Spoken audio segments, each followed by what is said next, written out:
নমস্কার। আমি ছোটবেলা থেকেই নাটক দেখতে খুব ভালোবাসতাম। নাটক দেখতে না যেতে পারলে আমার মন খুব খারাপ হতো।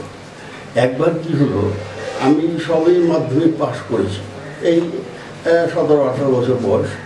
তখন আমার এলাকার একটু দূরে, প্রায় 3-4 কিলোমিটার দূরে যাত্রা হচ্ছে। আমি সেটা শুনতে পেলাম। শুনতে পেয়ে মাকে গোপনে বললাম যে আমি একটু যাত্রা দেখতে যাব। মা আর কিছু বলেনি। আমি ভাবলাম যে এটা কতক্ষণ হবে, এই 11টা-12টা শেষ হয়ে যাবে। ও মা, সেই নাটক দেখতে গিয়ে নাটক শুরু হলোই 11টার সময়। আর তখনকার দিনের নাটকগুলো এত দীর্ঘায়িত যে নাটক শেষ হতে হতে প্রায় 3টে বাজে। তখন আমি বাড়ি ফিরব। এখন রাস্তা দিয়ে কয়েকজন আসছে, আমার সঙ্গে সঙ্গে কয়েকজন এলো, কিন্তু তারা যে যার চলে গেল। পরে আমি একা পড়ে গেলাম। আমি একা ওই রাতে, কোনো কনভেন্স নেই, অথচ আমাকে একা একা হেঁটে হেঁটে যেতে হবে। আমি এই আশেপাশে রিক্সাওয়ালা এবং তারা ঘুরছে, আমি যদি তাদের ডাকতে যাই তারা আমাকে গালাগালি দেবে, আসবে তো নাই। তা আমি সেই একা একাই চলতে শুরু করলাম। চলতে চলতে মাঝে মাঝে একটু ভয়ও লাগলো। আর সেই বড় রাস্তার মধ্যে একসময় আমি একটা সাপে কাটা ডেড বডি দেখেছিলাম। সেই আমার ভয়ে আতঙ্কে উঠছি যে আবার ভূত হয়ে না আসে আমার উপরে। তাও আমাকে তো বাড়ি ফিরতেই হবে। তাই মনের জোর নিয়ে বাড়িতে ফিরলাম। ফিরে কাউকে কিছু না বলে মায়ের পাশে আমি শুয়ে পড়লাম। তাকে বিশেষ কিছু বুঝতেও পারিনি। আচ্ছা, আমি ছোটোবেলা থেকে বহু নাটক দেখেছি। তো এই যে ছোট ফণী, বড় ফণী, 3 কড়ি, এদের নাটক আমি দেখেছি। আর ছোট ফণী দেখতে খুব সুন্দর ছিলেন এবং উনি সিরাজের ভূমিকায় ম্যাক্সিমাম অভিনয় করেছেন। এবং সিরাজউদ্দৌলা সাজলে ওনাকে এত সুন্দর লাগে, সে ভাবা যায় না। আর আগেকার দিনে এই নাটক ফাটকগুলো হতো বিশেষ করে জমিদার বাড়িতে। কারণ কি, সাধারণ লোকের তো পয়সা নেই, কী করে তারা অ্যারেঞ্জ করবে। ওই জমিদার বাড়িতে নাটকগুলো হতো। একটা জমিদার বাড়িতে এই সিরাজউদ্দৌলা নাটক হচ্ছে, সেখানে জমিদারবাবু বসে আছেন। তার সিরাজ ছোটো ফণী সাজার পরে জমিদারবাবু ওনার দিকে পাঠালেন যে ওনাকে আমি একটু দেখবো সামনাসামনি। তখন ছোটো ফণীকে বলা হলো। উনি বললেন, দেখো, আমি বাংলা, বিহার, উড়িষ্যার মহান নবাব, আমি মহান নবাব সিরাজউদ্দৌলা, আমি কোনো জমিদারের ডাকে সাড়া দেই না।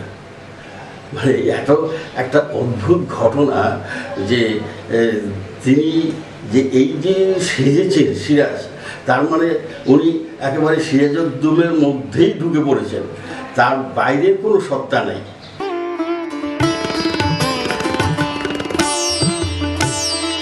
আমি ওই কর্মব্যস্ত ছিলাম, কারণ সাংসারিক চাপ ছিল। আমি কিছুই করতে পারিনি। আফটার রিটায়ারমেন্ট আমি লেখা শুরু করি। লেখার ইচ্ছাটা কিন্তু আমার শৈশব থেকেই ছিল, কিন্তু আমি সময় করে উঠতে পারিনি। তারপরে আফটার রিটায়ারমেন্ট আমি শুরু করলাম। তারপরে যে কটা পারলাম লিখলাম।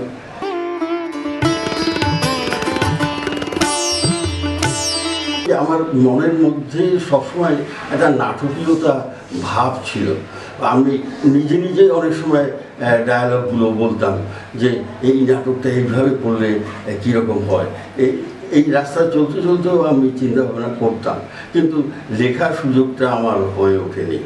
সেটা হয়ে উঠেছে আফটার মাই রিটায়ারমেন্ট। তখন আমি সময় পেয়েছি, তাই আমি লিখেছি। আচ্ছা, আর একটা ঘটনা বলবো। আমাদের ছোটোবেলায় আমরা দেখেছি, আমাদের বাড়িতে দুর্গা পুজো হতো। আর আমার কাকা জ্যাঠারা এই আমাদের বাড়ি হচ্ছে পূর্ব বাংলায়। এই বাংলাতে আমার কাকা জ্যাঠারা চাকরি করতেন। তো দুর্গা পুজোর সময় সবাই বাড়িতে একত্রিত হতো। আচ্ছা, তখন ওই দুর্গাপুজোর পরে একটা নাটক হতো, আর সেই নাটকের রিহার্সালটা তো দেওয়ার সুযোগ পেত না। তা সবাই চিঠির মাধ্যমে মিটিং করে ঠিক করতো যে কোন নাটকটা হবে।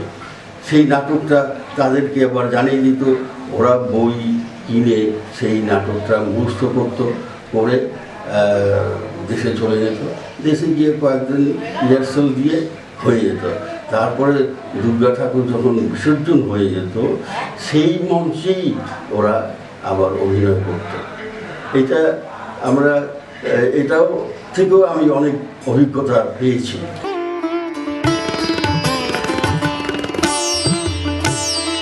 আচ্ছা, আমি যখন নাটক লিখতাম, আমি মঞ্চকে ঠিক করেই আমি লিখতাম, মঞ্চটা কিভাবে হবে, কিভাবে সাজানো হবে, যার কারণে যে আমার প্রত্যেকটা নাটকে ওই কাউকে ডিরেক্টরকে চিন্তা করতে হয় না যে মঞ্চটাকে আমি কীভাবে সাজাবো, কারণ ওইভাবেই আমার লেখাটা হতো। এই যে অবশেষে নাটকটা করলাম, যেভাবে আমি লিখেছি ঠিক সেইভাবেই কিন্তু অভিনয়টা হয়েছে, কোনো চেঞ্জ করতে হয় না। প্রত্যেকটা ডায়ালগ, প্রত্যেকটা সিন পরপর সাজানো ছিল।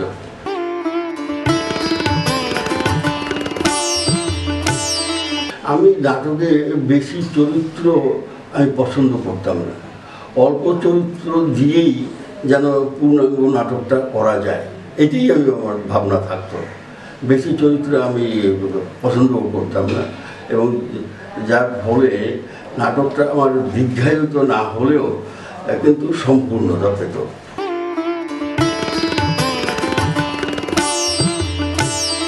আমরা ধরুন একটা চিন্তা করে নাটকটা লিখতে শুরু করলাম, পরবর্তীকালে দেখলাম যে এইটাকে এমফ্যাসাইজ করা হচ্ছে। তখন ভাবতাম যে নাটকটা তো এই নামটা দিলে বোধহয় ভালো হতো, কিন্তু সেটা আমি আর চেঞ্জ করতাম না। আমি ওই যেটা শুরু করেছি ওইটা দিয়েই আমি শেষ করতাম।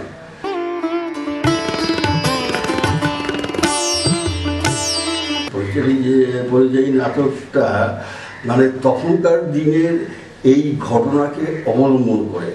তখন এই পরিযায়ী শ্রমিক প্রচুর আমাদের দেশের বাইরে যেত পরিযায়ী শ্রমিক হিসেবে, কিন্তু তারা এই করোনার সময় ফিরতে বাধ্য হচ্ছে, কারণ চাকরি বাকরি সব তাদের চলে গেছে। এখন তারা যে কত কষ্ট করে দেশে ফিরেছে সেটি আমি তুলে ধরবার চেষ্টা করেছি।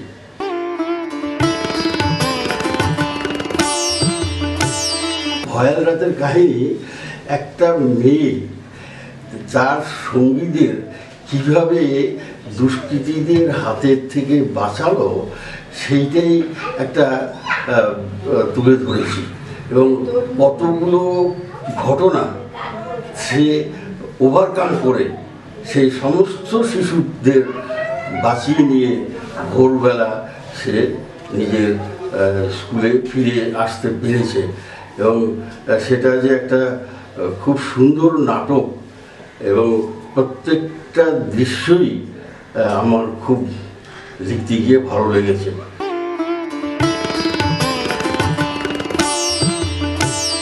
হ্যাঁ, আমি চিন্তা করতাম যে প্রতিটি নাটকের মধ্যে আমি একটা অংশগ্রহণ করব, এবং সেইভাবেই আমি আমার একটা চরিত্র রাখতাম, এবং সেই চরিত্রে আমি অভিনয় করেছি। আমার কারণ কি, আমার অভিনয় করতে ভালো লাগে, এইটি একটাই কারণ, এবং সেই চরিত্রটাকে আমি সেইভাবেই বিশ্লেষণ করে উপস্থাপনা করেছি।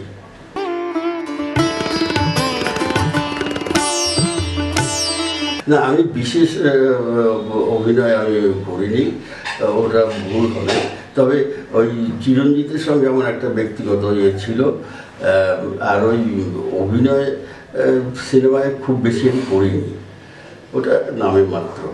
বেশিরভাগই আমি ওই থিয়েটার করতাম।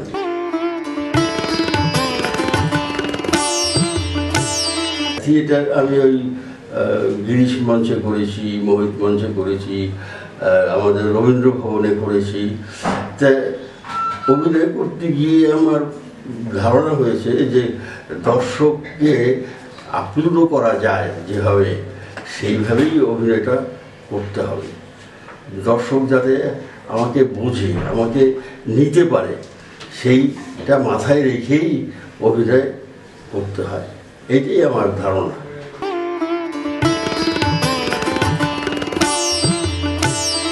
চরিত্রগুলো উপস্থাপনা করতে গিয়ে আমি দেখেছি যে প্রত্যেকটা চরিত্রের মধ্যে একটা বিশিষ্টতা থাকে।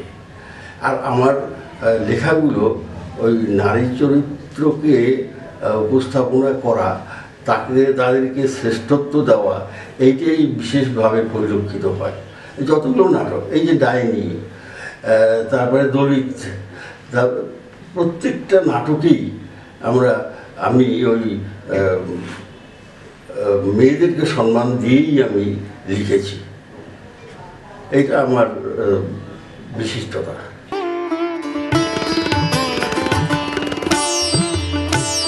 হ্যাঁ, 5-এর দশকের পর থেকেই তখন সাধারণত একটু সিনেমা টিনেমা হতো, আর ওই তখন দেশ ভাগ হওয়ার পরে সবাই একটা অস্থিরতার মধ্য দিয়ে চলছে। তারপরে আবার এটা 60-এর দশকে এসে ওইটা অনেকটা কেটে গিয়ে আবার নাট্যমঞ্চ চলছে, নাট্য জগৎ থেকে আবার প্রসারিত করেছে, এবং অনেক মন্ত্রীরাও, আমি নাম বলবো না, তারাও উৎসাহিত করে এই নাটককে উপস্থাপনা করার জন্য আবেদন করেছে। তখন থেকে আবার নতুন করে নাটক চলতে শুরু করলো, ওই ডামাডোলের পিরিয়ডটার পরের থেকেই।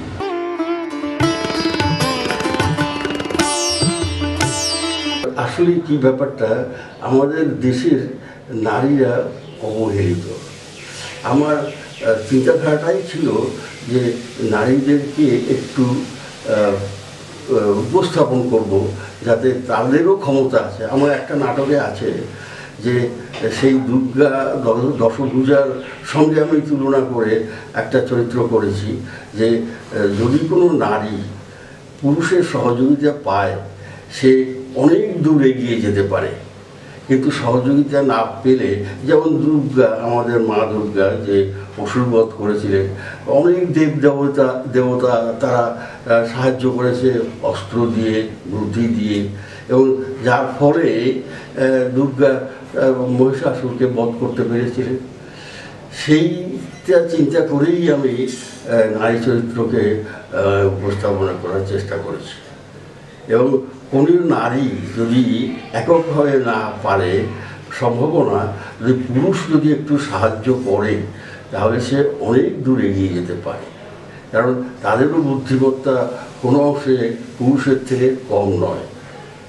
তারা একা পারে না, একা একটা মেয়ের পক্ষে সম্ভবও না, তবে পুরুষরা তাদের সঙ্গে কাঁধ মেলাতেই হবে। তাহলেই দেখবেন যে সমাজের অনেক পরিবর্তন হতে পারে।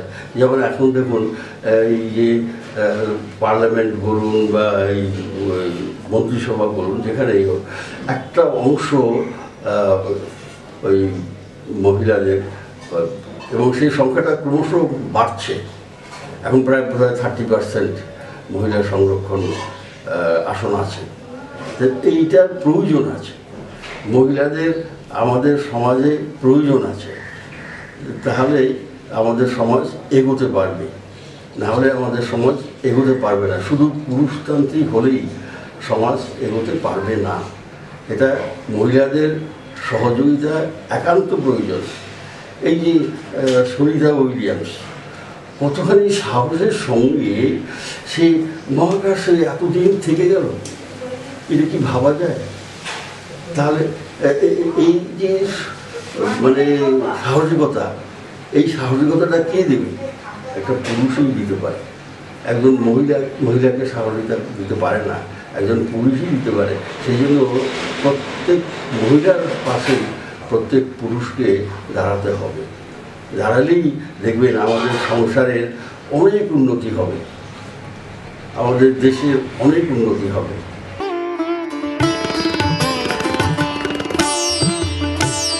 এক একজন ডাইরেক্টর এক এক রকমের চিন্তাভাবনা করে এবং সেইভাবেই এগোয়। তবে আগের নাটকগুলো যেরকম ছিল এখন কিন্তু সেরকম নেই, এখন অনেক পরিবর্তন হয়েছে। আগে আমরা ওই শাহজাহান, তারপরে চন্দ্রগুপ্ত, এই ধরনের নাটকগুলো আমরা বেশি দেখেছি, কারণ তখন ওই ঐতিহাসিক নাটকটাই ম্যাক্সিমাম দেখেছি। কিন্তু এখনকার দিনে ওই ঐতিহাসিক নাটক কিন্তু খুব কম মঞ্চস্থ হয় না বলতে গেলে। এখন যে আমাদের বর্তমান প্রজন্মের যে লেখক, বর্তমান প্রজন্মের লেখা যে নাটকগুলো, সেইগুলি উপস্থাপনা বেশি হচ্ছে।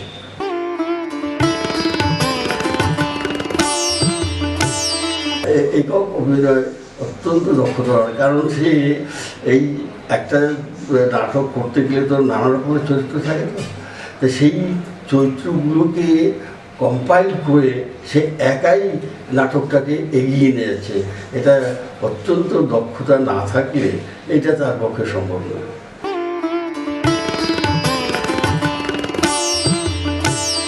আমি তো প্রত্যেকটা নাটকের মধ্যেই চরিত্রগুলোকে ঠিক করে নেই এবং আমি ঠিক করি যে এই চরিত্রটা এইভাবে হলেই হয়। যেমন শর্ত নাটকের প্রত্যেকটা চরিত্রই দেখবে যে একটা সাবলীল, একটা মসৃণভাবে এগিয়ে গেছে, সেখানে যথেষ্ট দক্ষতার পরিচয় আছে।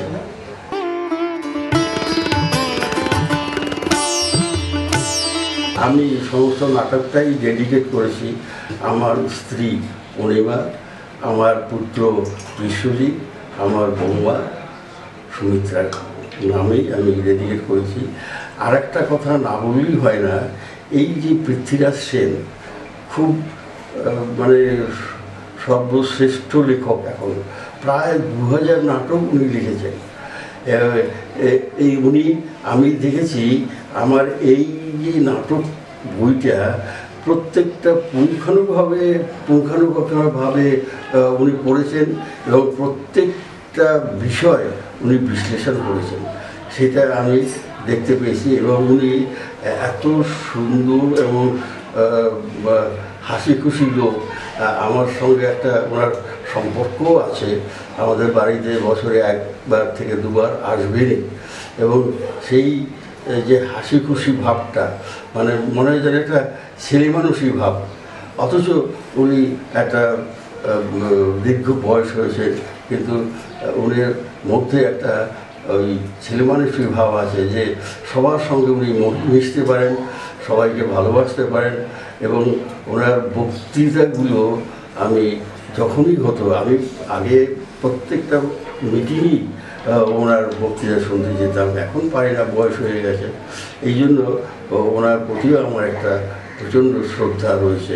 উনি প্রায় 2000 নাটক লিখেছেন, এটা একটা অস্বাভাবিক ব্যাপার। একটা ঘটনা বলি, এই যে গোলপার্কে মহারাজ, গোলপার্ক ওই বাড়িগঞ্জের ওখানে গোলপার্কে, তা ওখানে উনি মিটিং করেছেন। তো সেখানে একজন মহারাজ ওনাকে বললেন যে, অধ্যক্ষ, যে তুমি যদি 1 সপ্তাহের মধ্যে আমার একটা নাটক রচনা করে দিতে পারো তাহলে আমি তোমাকে পুরস্কৃত করব। তা উনি কি বললেন, তা উনি সেখানে রইলেন এবং ওইখানে বসেই, গোলপার্কে বসেই উনি পুরো নাটকটা রচনা করলেন এবং 3.5 দিনের মধ্যে শেষ করে দিলেন। এবং এইটা কতখানি দক্ষতা থাকলে এত দ্রুত এই নাটক সম্পন্ন করা যায়, তার জন্য উনি পুরস্কার পেয়েছেন। অধ্যক্ষ অত্যন্ত স্নেহ করে ওনাকে আশীর্বাদ করেছিলেন।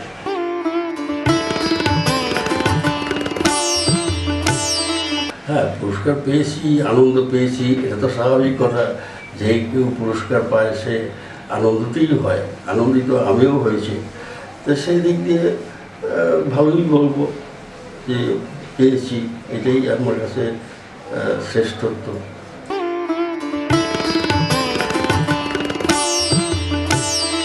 আমার স্বপ্নের নাটক বলতে গেলে ওই অবশেষেটাই আমি বলবো। অবশেষে নাটকটা কি হয়েছে, ছেলে একটা মেয়েকে পছন্দ করেছে, সে হচ্ছে বিজাতীয়, আর যে বাবা সে হচ্ছে ব্রাহ্মণ এবং প্রাচীন। সে এটাকে কিছুতেই মেনে নেয়নি, মেনে না নেওয়ার ফলে সে ছেলে বেরিয়ে গেল। তারপরে এই যে আর বাবার সঙ্গে কোনো সম্পর্কই রাখেনি, এবং বাবার কথা আসলেই সে অত্যন্ত রেগে যেত। ঘটনাচক্রে কি হয়েছে, সেই স্কুলে, যেই স্কুলে ওই ওনার ছেলে পড়তেন, সেই স্কুলেই ওরা নাতিকেও ভর্তি করায়, এবং পরবর্তীকালে ওই স্কুলেরই প্রেসিডেন্ট হলেন ওই নাতির দাদু। সেই নাতির দাদুর সঙ্গেই যেন ওনার একটা বন্ধুত্ব একটা ঘটে গেল, এবং সেই নাতি শেষ পর্যন্ত এই দুটো পরিবারকে একত্রিত করলো। এবং শুধু তাই না, এই যে